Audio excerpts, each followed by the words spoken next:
My name is Karen Bros, and today I'm going to be telling you a little bit about the Black Lives Matter movement. It can be surprising to hear when the Black Lives Matter movement actually began, because slavery and racism happened a long time ago, a very long time ago. Racism still happens though, but slavery is done with. Now, Black Lives Matter movement was founded in 2013. You're probably thinking to yourself, not the 1900s? No.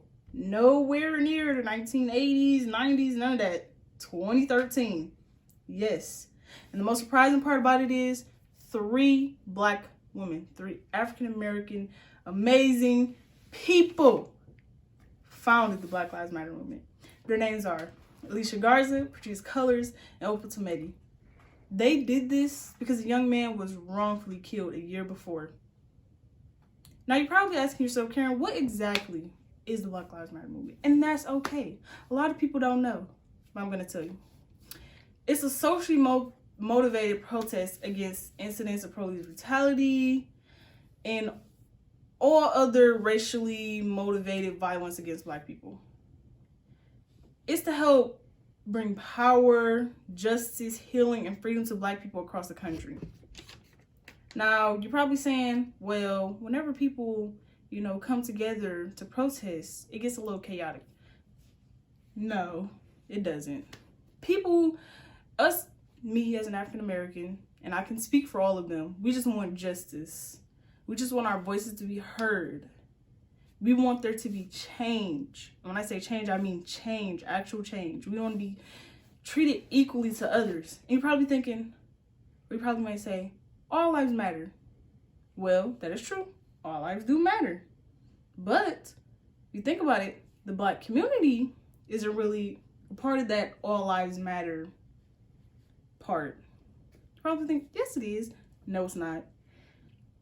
The black race is really one of the main races that's treated wrongly. The main, not the only, the main one in America today.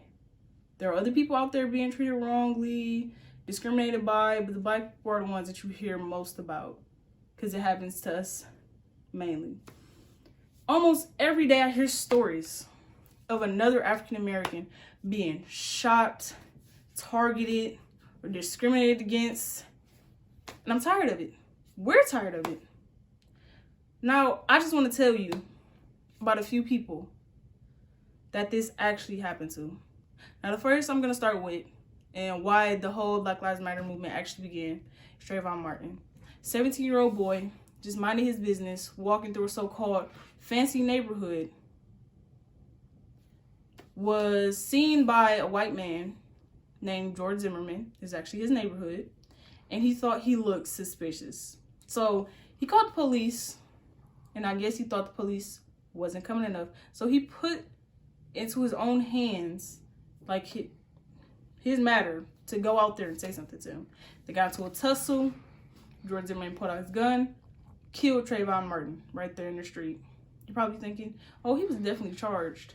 He was charged, but he wasn't sent to prison. Jail, nothing. He didn't get any time at all. Next, we have Sandra Bland, 2015. Sandra Bland. She was in her car, going on a nice little trip to Texas. She got pulled over for just a simple traffic ticket. And she felt like the whole conversation between her and the police were getting out of hand, so she called her mother so her mother could hear the entire conversation. She ends up getting arrested, and as they're putting her into the car, she yells, "I'm going to sue you because you're arresting me for no reason." They take her to jail. Next day, they found her hung in her cell. Don't they take everything away from you when they put you into a cell? So what could she have possibly hung herself with? And how would she even know what to do it with and only being in jail for one night? Right. And they ruled it as a suicide. Okay. Let's get to the present a little bit. 2020, Ahmaud Arbery. 25-year-old man, just jogging, getting some exercise. Next thing you know, these 3 white men in their truck see him and start chasing him down with guns. shooting and killing him in the street. They're probably thinking, oh yeah, they were definitely charged. They were charged. But it's still not the right thing to do. People shouldn't feel like they should just do something like that. Next, we have Breonna Taylor. And in my opinion, this is the worst one by far. She was in her apartment, sleeping. She was sleeping in her apartment. Next thing you know, the police come. They don't announce themselves, say they have a warrant.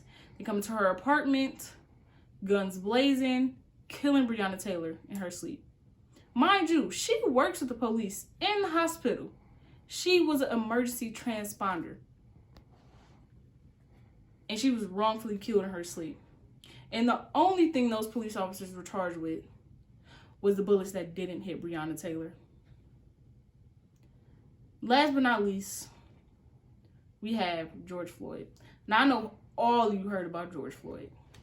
George Floyd, he just went into a store, and the clerk accused him of having a $20 counterfeit bill. $20 counterfeit bill. George Floyd ends up leaving the store. The police come and grab him before he can get inside his car, pinning him to the ground. Now, just to let you know, it's 5 of these police officers for one man, 5 police officers.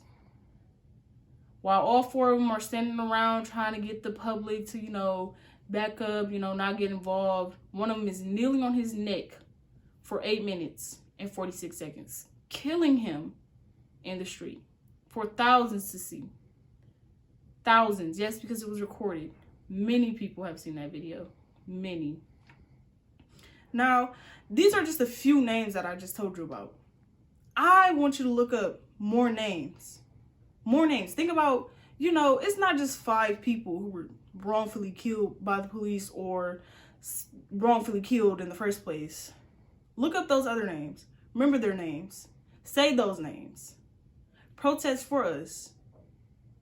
Again, my name is Karen Bros, and remember, Black Lives Matter.